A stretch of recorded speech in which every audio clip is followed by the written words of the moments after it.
Irmãos, vamos ler a palavra do nosso Deus e Pai, Atos 16, a partir do versículo 27 até o 34. O carcereiro despertou do sono e, vendo abertas as portas do cárcere, puxando da espada, ia suicidar-se, supondo que os presos tivessem fugido.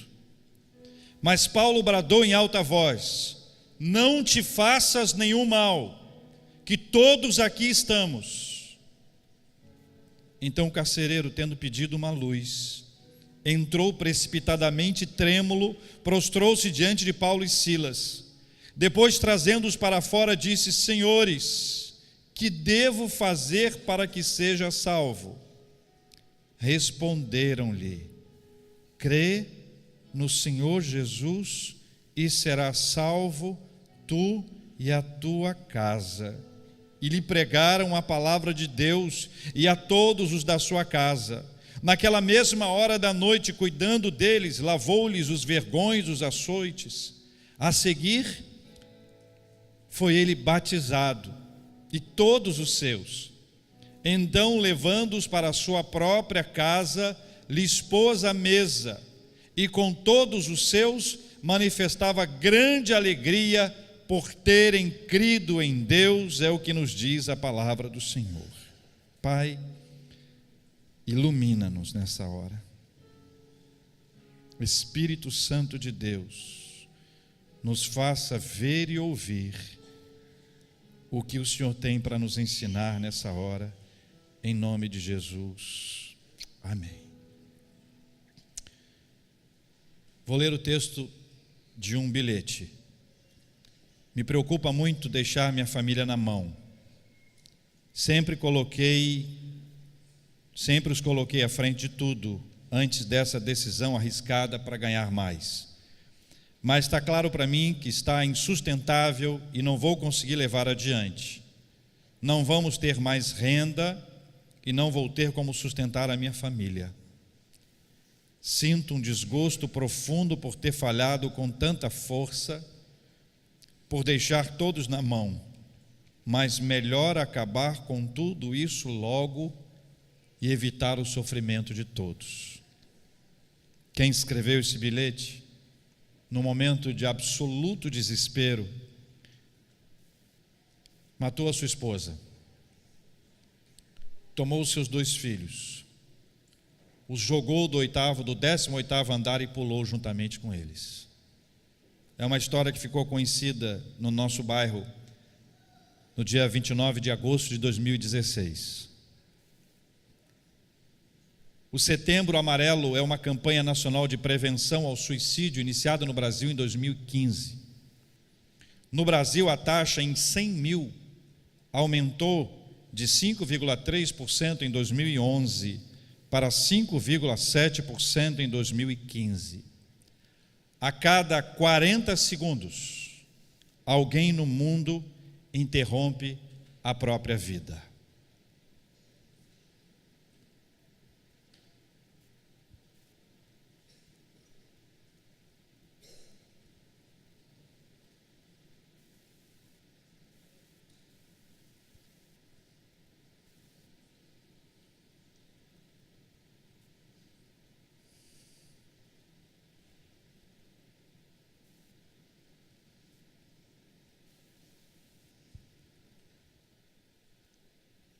Nós precisamos interromper isso.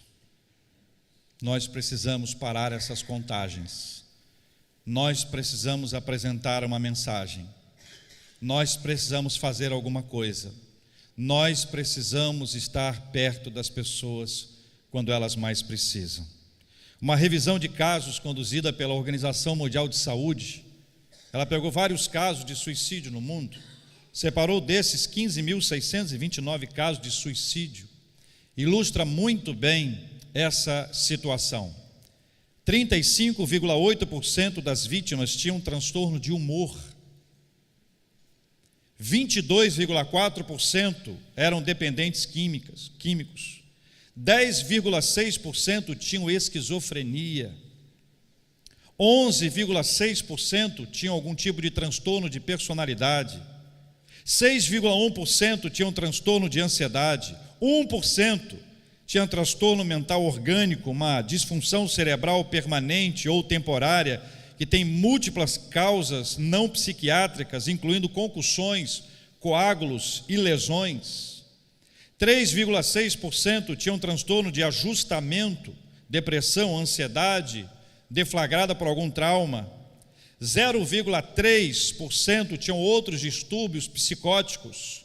5,1% outros diagnósticos psiquiátricos. Os 3,1% restantes não significam a ausência de doença mental, mas a falta de um diagnóstico adequado.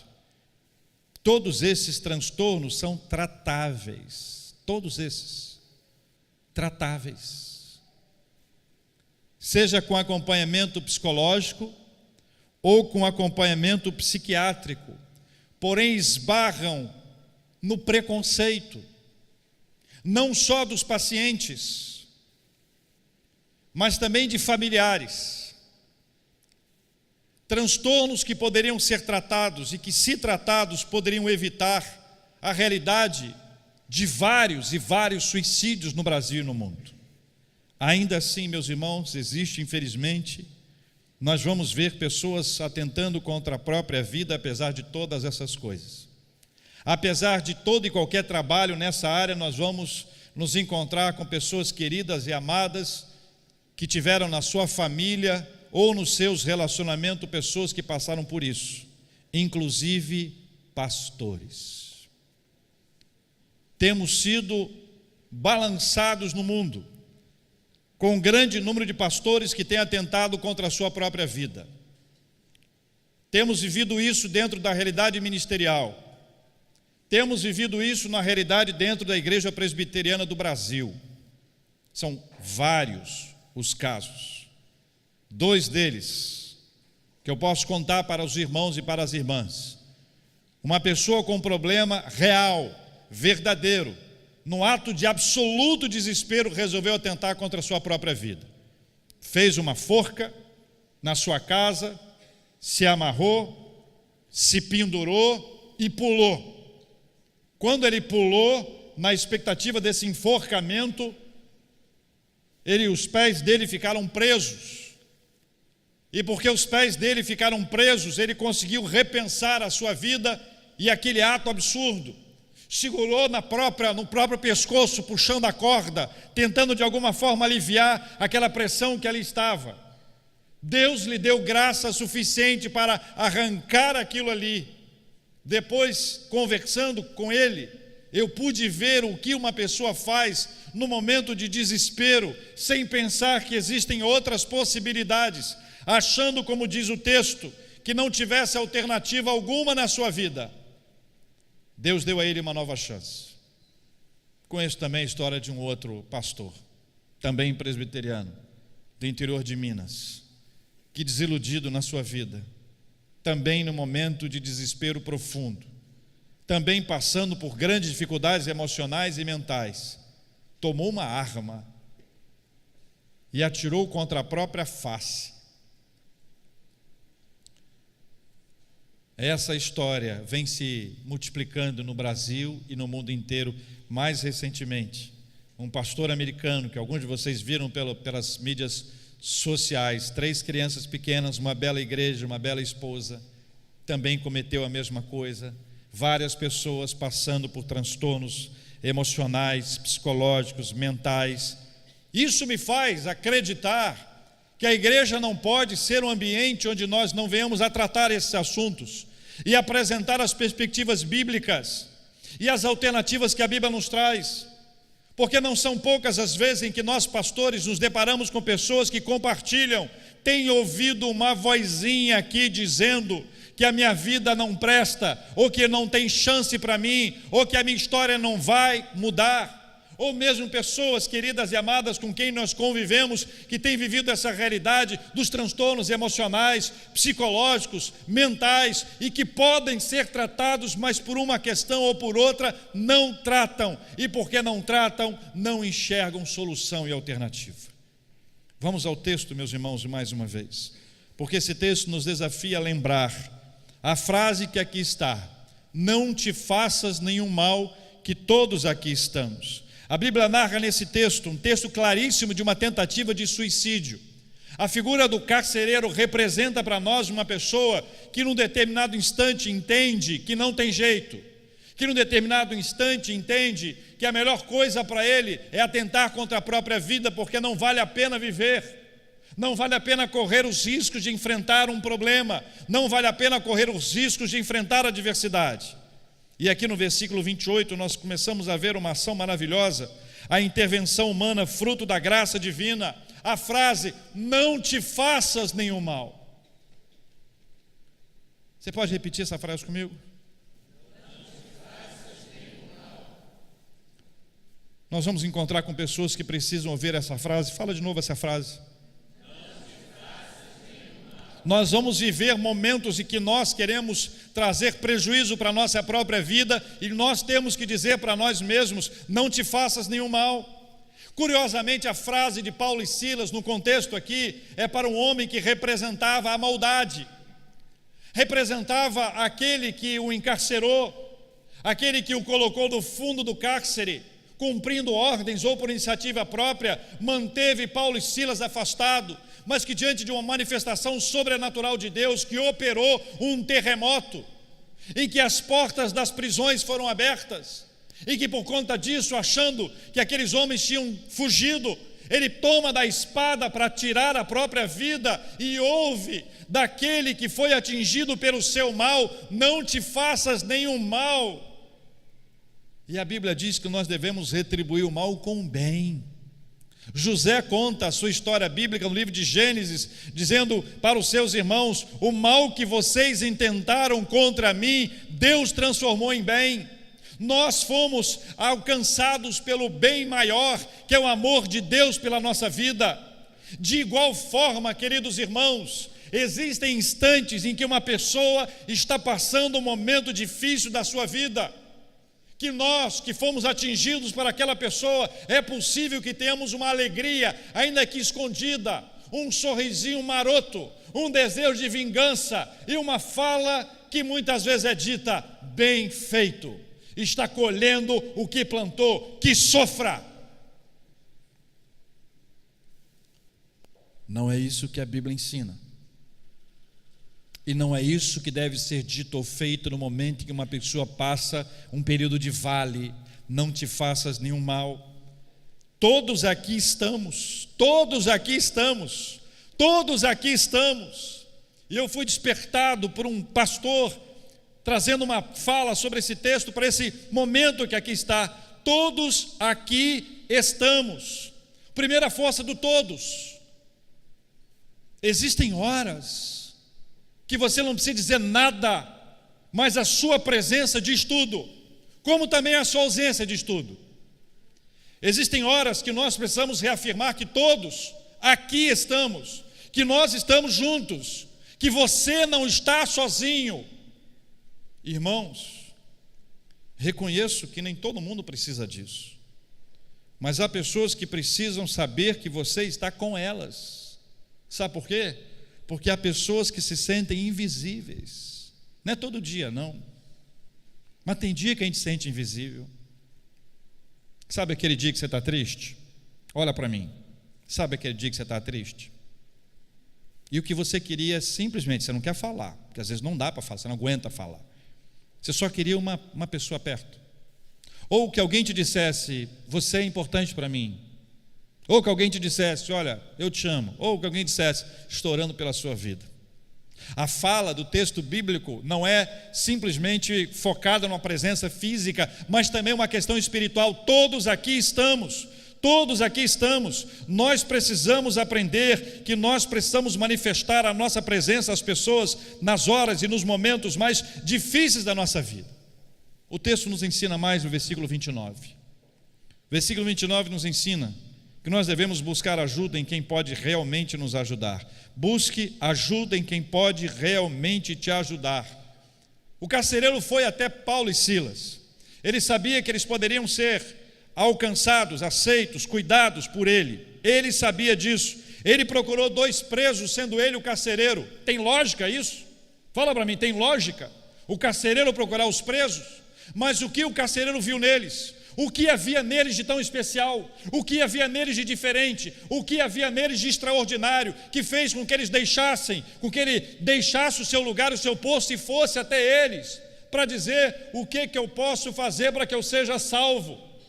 Busque ajuda em quem pode realmente ajudar. Ele foi até eles e se prostrou diante deles. Ele reconheceu que havia neles algo diferente. Cuidado com quem você busca. E prepare-se, porque as pessoas vão buscar você. As pessoas de Deus, se usadas por Deus, poderão em muito ajudar as pessoas. Essa semana, uma ouvinte minha disse que uma amiga dela com depressão, ela orou e sentiu Deus dizendo para ela: vá visitar a sua amiga. E ela não foi. Passaram alguns dias, a amiga ligou para ela e disse: amiga com depressão, ligou para ela e disse: amiga, vem me visitar, eu estou passando uma fase ruim. Ela não foi. Dias depois, essa menina se suicidou.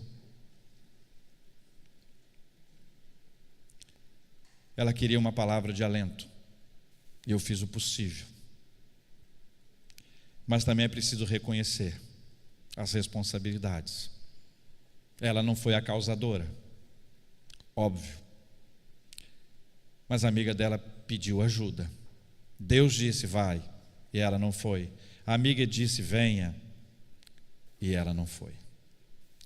O que Paulo e Silas fizeram nesse texto, meus queridos irmãos? Versículo 30. Responderam uma pergunta importante. Versículo 30. Senhores, que devo fazer para que eu seja salvo? A pergunta foi feita, a fala foi trazida à tona, à luz.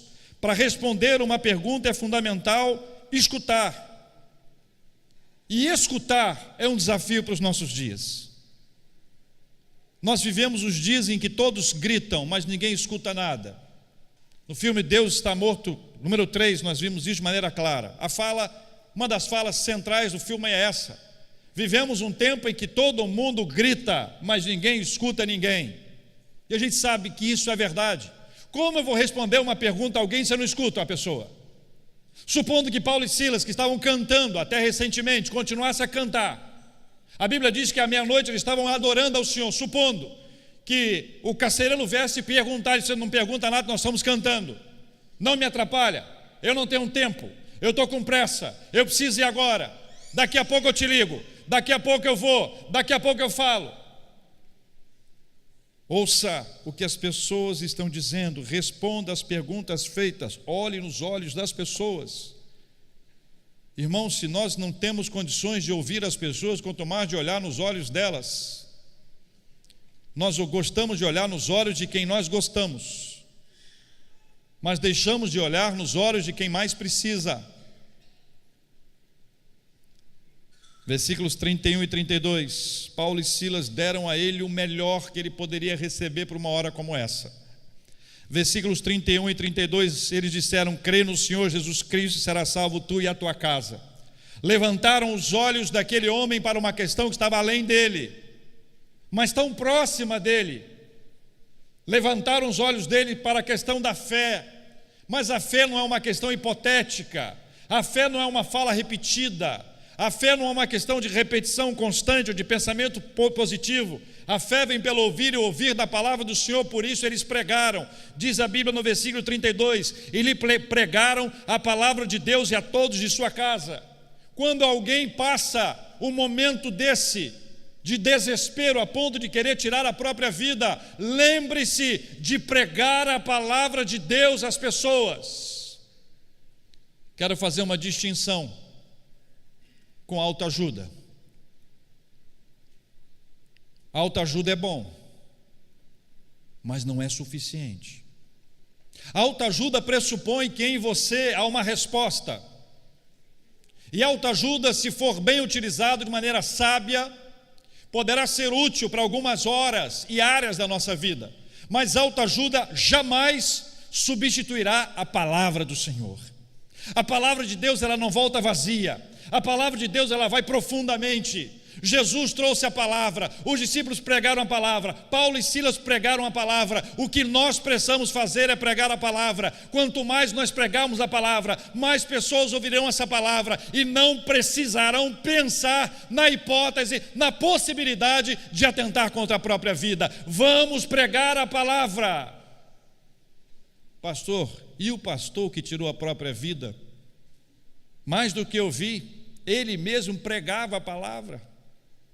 Eu tenho que dizer para vocês que é a verdade, que não há como justificar isso. Eu não sei o que passava na cabeça deles nessa hora, mas a Bíblia diz, e todos nós por experiência, por amostragem, por estudos científicos podemos avaliar, que as pessoas no momento do desespero atentam contra a própria vida. Esse texto reflete essa realidade, mas a Bíblia diz que Deus fala por meio das Escrituras. Se alguém precisa ouvir a palavra de Deus, ela ouvirá pelas Escrituras, meus irmãos e minhas irmãs.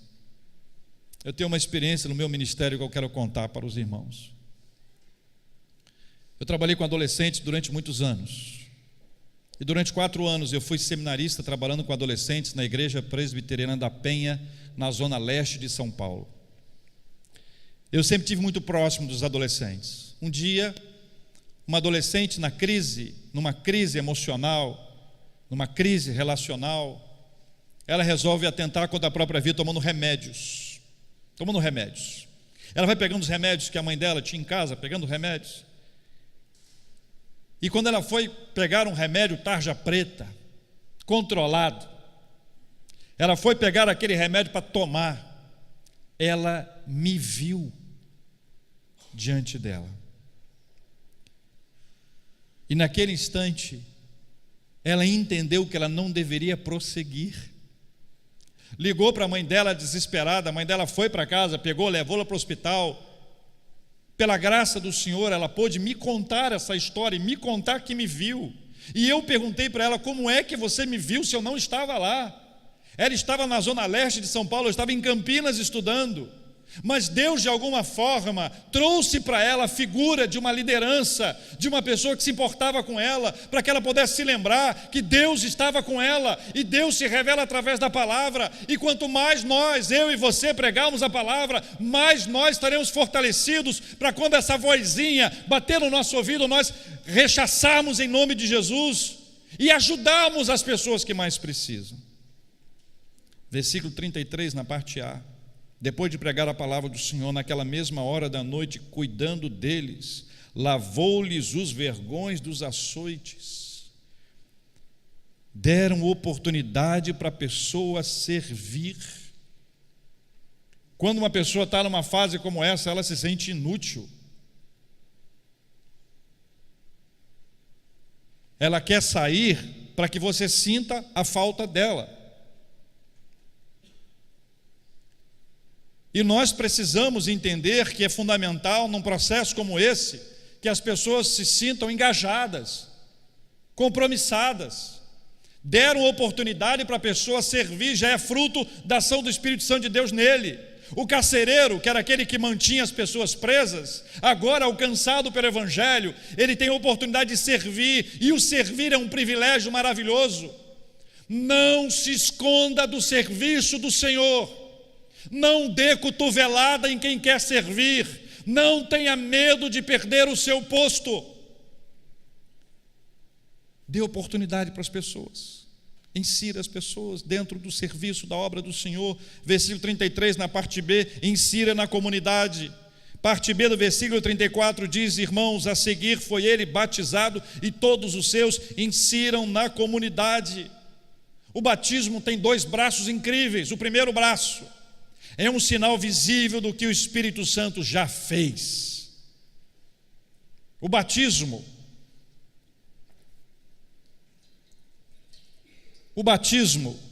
é um sinal visível do que o Espírito Santo já fez. Não é a água que faz, quem faz é o Espírito Santo de Deus. E quando há batismo, é sinal de que o Espírito Santo já agiu. Portanto, insira na comunidade.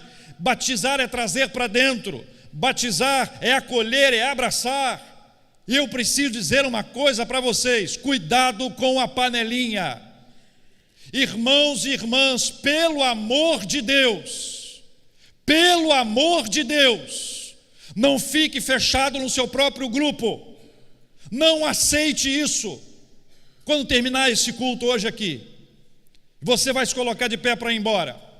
Na maioria, 90% das vezes, nós só cumprimentamos quem nós já conhecemos. E por conta disso, algumas pessoas nesta igreja, em qualquer igreja do Brasil ou do mundo, se sentem excluídas, porque não são inseridas, porque ninguém as cumprimenta, porque ninguém fala com elas. Pode até falar durante o culto: bom dia, boa tarde, Deus te abençoe, dá um abraço, estende a Bíblia, cumprimenta, mas termina o culto, é como se a pessoa não estivesse ali. Meus irmãos, não vamos aceitar isso em nome de Jesus. Nós vamos lutar contra a panelinha o resto da nossa vida, e vamos perder algumas batalhas, mas eu pergunto: você está comigo nessa luta? Frequentei uma igreja há muitos anos atrás, antes de ser seminarista, em que eu fui um dia, e uma pessoa da recepção, uma menina muito alegre, disse: qual é o seu nome? Eu disse: Júnior. Era: Júnior, é a primeira vez que você veio? Eu falei: é a primeira vez que eu venho. Bem-vindo, Júnior. Eu falei: olha que igreja maravilhosa. Entrei, ninguém mais falou comigo. Um domingo, 2 domingos, 3 domingos, 4 domingos. Quem estava na recepção outra vez? Aquela menina. Era isso: oi, seja bem-vindo, é a primeira vez que você vem? Um mês. Eu não disse, mas pensei: não é a primeira, mas nem todo mundo grava nome. É uma tortura quando alguém chega na porta da igreja e diz: pastor, o senhor lembra o meu nome? E o pastor diz: claro, você é o servo de Deus. Pastor Hernandes, que já esteve aqui conosco algumas vezes, meu amigo, posso falar isso tranquilamente, ele gosta de chamar as pessoas de meu príncipe. Então, todo mundo que ele conhece, como é que chama? Meu príncipe. Eu só chamo o Hernandes agora de meu príncipe, já tem um tempinho. Eu falei: meu príncipe, é para zoar mesmo, nós temos a liberdade para brincar um com o outro. Cuidado com a panelinha. Se você não guarda nome, abrace, olhe para a pessoa. Ah, pastor, eu tenho que sair hoje. Hoje eu tenho que sair desesperado do culto. Ok, Deus abençoe, hoje. Mas todo domingo? Não pode dar um molezinho na igreja? Um rolezinho na igreja? Cumprimenta um aqui, cumprimenta outro ali. Pastor não gosta de dar abraço. Acontece, não acontece? Tem gente que não gosta de dar, tem gente que gosta de dar, o outro não gosta de receber. Acontece ou não? Precisa dar abraço se não gosta de dar abraço? Não. Claro que não, não é obrigatório. Pastor, eu não vou vir nessa igreja mais não, eu não quero dar abraço. Não é isso. Mas pelo menos um aperto de mão, pelo menos um oi, hello, entendeu? Hi, paz do Senhor, graça e paz. 34 para encerrar. Então, levando-os para a sua própria casa, olha que coisa bonita, lhes pôs o que, irmãos? A mesa, e com todos os seus manifestava grande alegria por terem crido em Deus. Celebre a comunhão. Às vezes o que a pessoa precisa, no momento de baixa, no momento de deserto, de dificuldade, é de se sentir inserido. Celebre então a comunhão. Comunhão não é para quem concorda com tudo, gente. Quem concorda com tudo chama-se Maria vai com as outras. Se você encontrar uma pessoa que concorda com tudo que você diz, cuidado, você deve estar falando com o espelho. Eco. Não pode concordar com tudo. Não existe isso. Aí é que está a comunhão. Leve pessoas para a sua casa.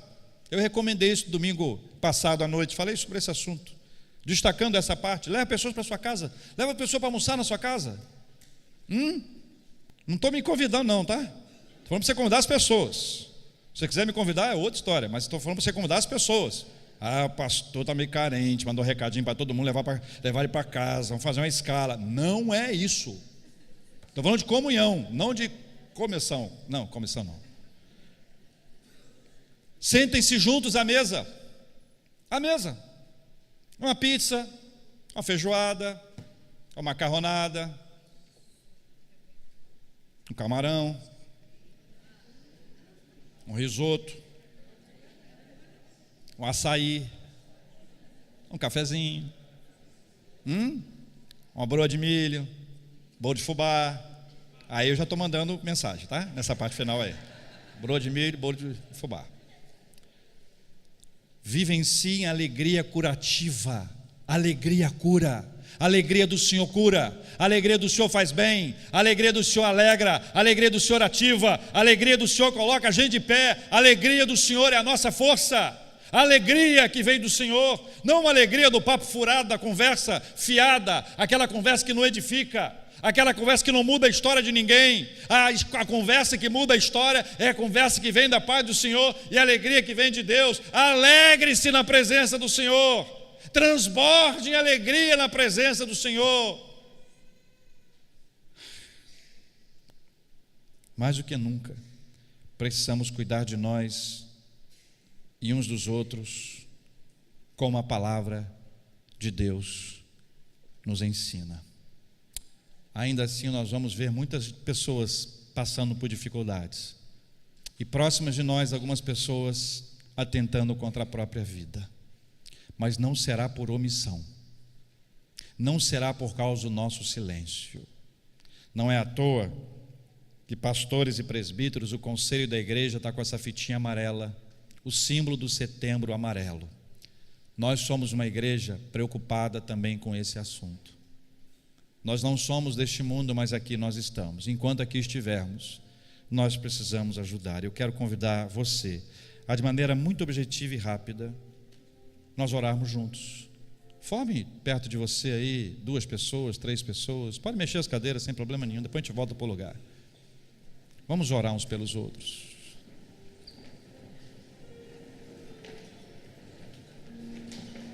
Olhe nos olhos das pessoas. Faça um grupo suficiente para que você possa olhar nos olhos das pessoas. Não tão grande, não tão pequeno. Vamos orar juntos.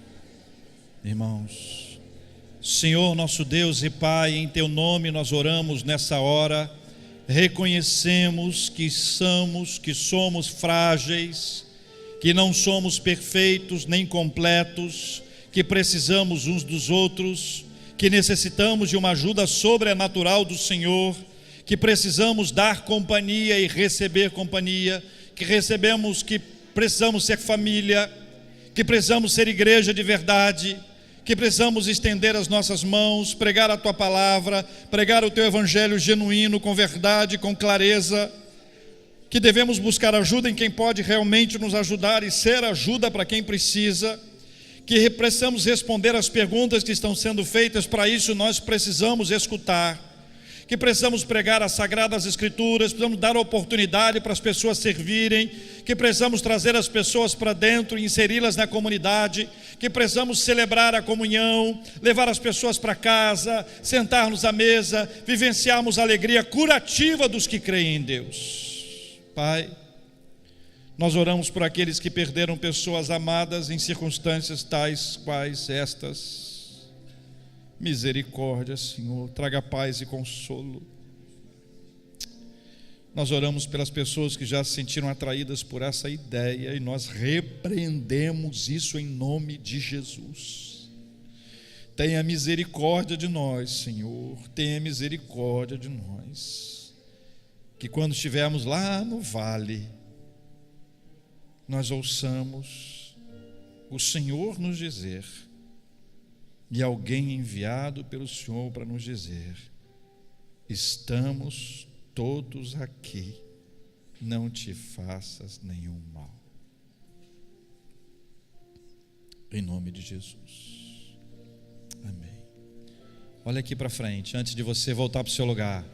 Leia comigo a frase. Antes de voltar para o seu lugar, leia comigo a frase: não te faças nenhum mal, que todos aqui estamos. Agora, voltando para o seu lugar, arrumando a cadeira, fale outra vez: não te faças nenhum mal, que todos aqui estamos, fala de novo, não te faças nenhum mal, que todos aqui estamos, mais uma vez.